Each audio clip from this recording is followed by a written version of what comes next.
Students, आज हम बात करते हैं मार्केट डिमांड फंक्शन की। लास्ट क्लास में हमने पढ़ा था इंडिविजुअल डिमांड फंक्शन और today we will discuss a market demand function. जैसे कि हम मार्केट डिमांड कर्व पढ़ चुके हैं, मार्केट डिमांड शेड्यूल पढ़ चुके हैं, उसी से रिलेटेड क्या है मार्केट डिमांड फंक्शन। ठीक है, मार्केट डिमांड फंक्शन से क्या मतलब हुआ कि एक टोटल डिमांड को कौन से डिटर्मिनेंट्स उसको डिसाइड करते हैं, how the demand of a market determined. वो कौन कौन से फैक्टर्स होते हैं जो मार्केट की डिमांड को डिटरमाइंड करते हैं। मार्केट डिमांड से मतलब क्या है, और total demand of a market. When we talk about individual demand function की बात करते हैं तो वहाँ पर हमने देखा एक इंडिविजुअल कंज्यूमर को उसकी डिमांड को डिटरमाइन करने के लिए कौन कौन से डिफरेंट फैक्टर्स होते हैं, कौन कौन से डिटर्मिनेंट्स होते हैं जो एक इंडिविजुअल कंज्यूमर की डिमांड को डिफ़ाइन करते हैं या उसको अफेक्ट करते हैं। लेकिन जब हम मार्केट डिमांड की बात करते हैं तो हम क्या करते हैं कि टोटल डिमांड की बात करते हैं। टोटल डिमांड से मतलब क्या है कि market is a consist of many buyers and sellers. तो वहाँ पे एक इंडिविजुअल डिमांड की, इंडिविजुअल कस्टमर की बात नहीं होती है।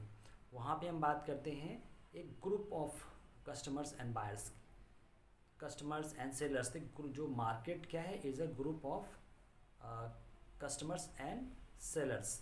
तो यहाँ पर भी हम बात कर रहे हैं जो मार्केट डिमांड की, तो market demand is a total demand of a market. Total demand से मतलब a demand from a different buyers. ठीक है, तो यहाँ पे जो मार्केट डिमांड फंक्शंस है उसके बाद क्या, market demand function shows how market demand for a commodity is related to its various determinants. जो मार्केट डिमांड से वो किस तरह से अपने वेरियस जो डिटर्मिनेंट्स है उनसे कैसे रिलेट करती है। कोई डिमांड मार्केट की कैसे इफ़ेक्ट होती है, उसके किस जो डिटर्मिनेंट्स हैं उसमें कैसे कैसे उसमें अगर कोई चेंज होता है तो मार्केट डिमांड में कैसे क्या चेंज होगा। तो this is we will discuss today and we try to understand what exactly meaning of market demand function. Let's say a market demand function. Market demand function, now you can see market demand of good X. Then F denotes function. Px means price of X. Price of X मतलब price of good X. Pr मतलब price of related goods. Y means income of the consumers. T means taste and preferences of the consumers. E expectations of the consumers and number of buyers या size of population, and YD मतलब distribution of income. तो these are the determinants which determine the market demand. तो यहाँ market demand से मतलब क्या हुआ, market demand function एक relationship है किसमें, मार्केट डिमांड में और उसके डिटर्मिनेंट्स में। जो फंक्शन हो रहा है, जो फंक्शन का मतलब जो एक रिलेशन क्रिएट हो रहा है कि जो डिटर्मिनेंट्स और मार्केट डिमांड के बीच में जो एक्टिविटी हो रही है, जो फंक्शंस हो रहा है, that is we call it market demand function. क्योंकि जो यहाँ पे अगर हम किसी भी डिटर्मिनेंट्स में कुछ भी चेंज करते हैं then the market demand will be change. तो ये एक तरह से क्या कह सकते हैं, ये एक जो डिटर्मिनेंट्स हैं ये जब फंक्शन करते हैं then it create a relationship with the demand of a X. क्योंकि ये जो डिटर्मिनेंट्स हैं इनमें जब चेंजेस होगा then there will be change in the demand of X. Price में अगर चेंज होता है, प्राइस मतलब इस गुड्स की प्राइस में अगर चेंज होता है, प्राइस बढ़ता है, इंक्रीज होता है, then the demand will be decrease of X. इसी तरह अगर किसी रिलेटेड प्रोडक्ट्स कोई भी हो सकता है, चाहे वो सब्सटीट्यूट्स हो या कॉम्प्लीमेंट्री हो। कॉम्प्लीमेंट्री एंड सब्सटीट्यूट्स प्रोडक्ट्स की हम जब बात करेंगे, तो सब्सटीट्यूट्स का मतलब क्या हुआ, जब कोई ऐसा प्रोडक्ट जो हम उस प्रोडक्ट्स के बदले में ले सकते हैं। जैसे अगर हम एग्जांपल की बात करें टी एंड कॉफ़ी की, तो टी और जो कॉफ़ी है वो एक तरह से एक सब्स्टिट्यूट प्रोडक्ट्स है। अगर टी का प्राइस बढ़ता है तो लोग कॉफ़ी की डिमांड ज़्यादा करेंगे, और प्राइस अगर टी का प्राइस कम होता है तो कॉफ़ी की डिमांड कम हो जाएगी। तो यहाँ पे जो पी आर से मतलब प्राइस ऑफ रिलेटेड गुड्स, अगर हम इस गुड्स इस डी एक्स में एक्स को अगर हम टी मान लें, ठीक है, तो अगर हम ये यहाँ पे कॉफ़ी के प्राइस की बात करें, अगर कॉफ़ी का प्राइस इंक्रीज़ हो जाए तो डी जो टी का जो डिमांड है वो क्या होगी, कम हो जाएगी। तो मतलब जो रेटेड प्राइस है किसी सब्स्टिट्यूट प्रोडक्ट्स का, तो वो भी क्या कर रहा है, इफ़ेक्ट कर रहा है डिमांड ऑफ एक्स की। जो डिमांड ऑफ एक्स है, जो प्रोडक्ट है एक्स को हमने टी मान लिया है, जो तो टी, तो यहाँ पे अगर हम कॉफ़ी का प्राइस में चेंज हो रहा है, कॉफ़ी का प्राइस अगर इंक्रीज़ हो रहा है तो यहाँ पे टी की डिमांड क्या होगी, बढ़ जाएगी, इंक्रीज़ होगी। क्योंकि सब जो सब्स्टिट्यूट्स प्रोडक्ट्स होते हैं उनके प्राइस और डिमांड में रिलेशनशिप होता है वो कैसा होता है, डायरेक्ट होता है। ठीक है, क्योंकि जैसे ही एक प्रोडक्ट्स का अगर प्राइस बढ़ता है तो दूसरे प्रोडक्ट्स की डिमांड भी बढ़ेगी। उसी तरह हम वाई इनकम की बात करते हैं, जो कंज्यूमर्स हैं मार्केट में अगर उनकी इनकम बढ़ेगी तो प्रोडक्ट्स की डिमांड भी बढ़ेगी। ठीक है, फिर टी मतलब टेस्ट एंड प्रेफरेंसेस, कंज्यूमर के taste preferences according to time वो चेंज होते रहते हैं। जैसे जैसे वो चेंज होंगे लोग डिफरेंट प्रोडक्ट्स की डिमांड करते हैं, डिफरेंट क्वालिटी प्रोडक्ट्स की डिमांड करते हैं, उसमें कुछ चेंज चाहते हैं तो उनका जो प्रेफरेंसेस चेंज होते रहते हैं, उनकी जो एक डिमांड चेंज होती है तो उससे क्या होता है प्रोडक्ट्स की जो पर्टिकुलर प्रोडक्ट है उसकी भी डिमांड में चेंज आएगा। ठीक है, उसके बाद एक्सपेक्टेशंस, कंज्यूमर क्या करता है कि वो उसकी एक्सपेक्टेशन बढ़ती रहती है, वो किसी प्रोडक्ट्स में हमेशा कुछ ना कुछ नया एक इनोवेटिव चेंज मांगता है, कि वो चाहता है कि जो प्रोडक्ट उसने लास्ट टाइम खरीदा था now he want something different, something more innovative, more quality product, तो उसकी एक्सपेक्टेशन भी चेंज होती रहती है। तो एक्सपेक्टेशन चेंज होगी सेम प्रोडक्ट्स की तो उसकी डिमांड में भी चेंजेस आएंगे।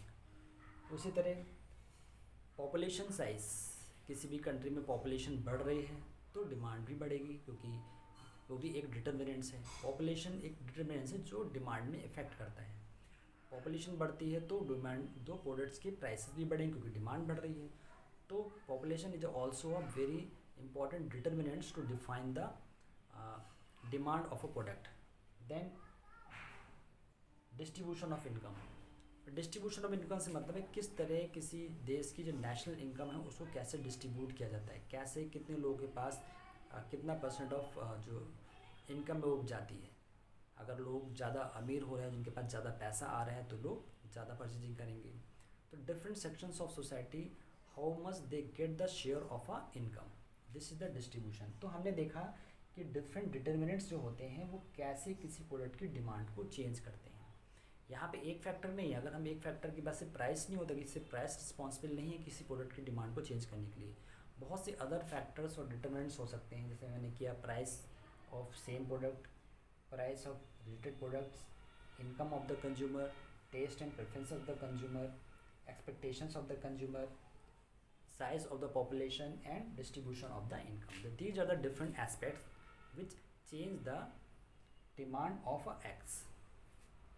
And now we discuss substitute goods and complementary goods. जैसे हमने अभी देखा कि इंडिविजुअल डिमांड फंक्शन और मार्केट डिमांड फंक्शन में जो एक डिटर्मिनेंट्स हमने पढ़ा था, प्राइस ऑफ रिलेटेड गुड्स। यहाँ पे जो हम रिलेटेड गुड्स की बात करें वो रिलेटेड गुड्स कौन से हैं, वो रिलेटेड गुड्स हो सकते हैं कॉम्प्लीमेंट्री भी हो सकते हैं और सब्स्टिट्यूट भी हो सकते हैं। तो हम यहाँ पे दो बेसिक डिफरेंस दोनों में पढ़ेंगे कि एक्चुअली में जो सब्स्टिट्यूट गुड्स और कॉम्प्लीमेंट्री गुड्स होते क्या हैं। तो हम देखो दो बेसिक डिफरेंस देखते हैं। एक दूसरा पहला है इंटरचेंज्ड फॉर यूज्ड। जो हम सब्स्टिट्यूट गुड्स की बात करते हैं तो यहाँ पे क्या होता है, जो गुड्स होते हैं वो एक दूसरे को इंटरचेंज करते हैं यूज़ करने के लिए। अगर हम एक प्रोडक्ट्स की बात करें, अगर वो प्रोडक्ट्स नहीं यूज़ करना है तो हम उसके प्लेस में दूसरा प्रोडक्ट्स चेंज कर सकते हैं, इंटरचेंज होते हैं। जैसे हमने एग्जांपल लिया था टी एंड कॉफ़ी का, तो यहाँ पे क्या है कि अगर टी को नहीं यूज़ करना है, there are some different reasons, तो हम कॉफ़ी को यूज़ कर सकते हैं। लेकिन अब जब कॉम्प्लीमेंट्री गुड्स की बात करते हैं तो complete the demand for each other. जो कॉम्प्लीमेंट्री गुड्स होते हैं वो क्या करते हैं, वो पूरी डिमांड को कंप्लीट करते हैं। क्योंकि यहाँ पे हम एक प्रोडक्ट्स को अगर लेते हैं तो we have to buy other products also, without one the product it is not complete. वो जब तक कि दूसरा प्रोडक्ट नहीं लेंगे तो उसकी डिमांड कंप्लीट नहीं होगी।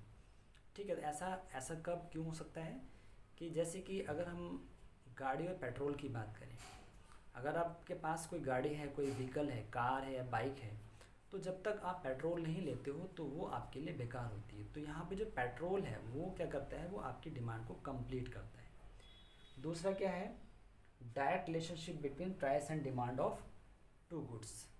तो यहाँ पे जो प्राइस जो और डिमांड के बीच जो रिलेशनशिप होता है वो कहते हैं डायरेक्ट होता है। डायरेक्ट से मतलब क्या है कि अगर एक प्रोडक्ट है, दो सब्स्टिट्यूट प्रोडक्ट्स की बात होती है, अगर उसके प्राइस में एक प्रोडक्ट की प्राइस में चेंज हो रहा है, मतलब इंक्रीज़ होता है, तो दूसरे प्रोडक्ट की डिमांड भी इंक्रीज़ होगी।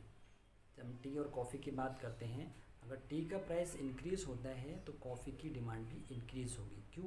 क्योंकि टी अगर कॉस्टलियर होता जाएगा तो टी की डिमांड कम होगी तो कॉफ़ी की डिमांड बढ़ जाएगी। तो यहाँ पे सब्स्टिट्यूट गुड्स की बात हुई। सब्स्टिट्यूट गुड्स में प्राइस और डिमांड रिलेशनशिप जो होता है वो क्या होता है, वो डायरेक्ट होता है। मतलब जो price and demand of a two substitute goods. फिर हम कॉम्प्लीमेंट्री गुड्स की बात करते हैं। यहाँ पे जो प्राइस और डिमांड होता है, तो कॉम्प्लीमेंट्री गुड्स के बीच जो रिलेशनशिप होता है वो इनवर्स होता है। अगर हम देखेंगे कि किसी व्हीकल कार के प्राइसेस बढ़ते हैं तो पेट्रोल की डिमांड कम हो जाएगी, क्योंकि कार लोग कम खरीदेंगे, क्योंकि महंगी होती जाएगी। जब कार कम खरीदेंगे तो पेट्रोल भी कम खरीदेंगे।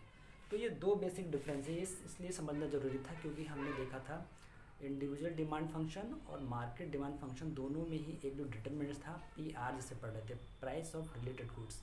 तो वहाँ रिलेटेड गुड्स जब की बात करते हैं तो हम सब्स्टिट्यूट गुड्स और कॉम्प्लीमेंट्री गुड्स की बात करते हैं।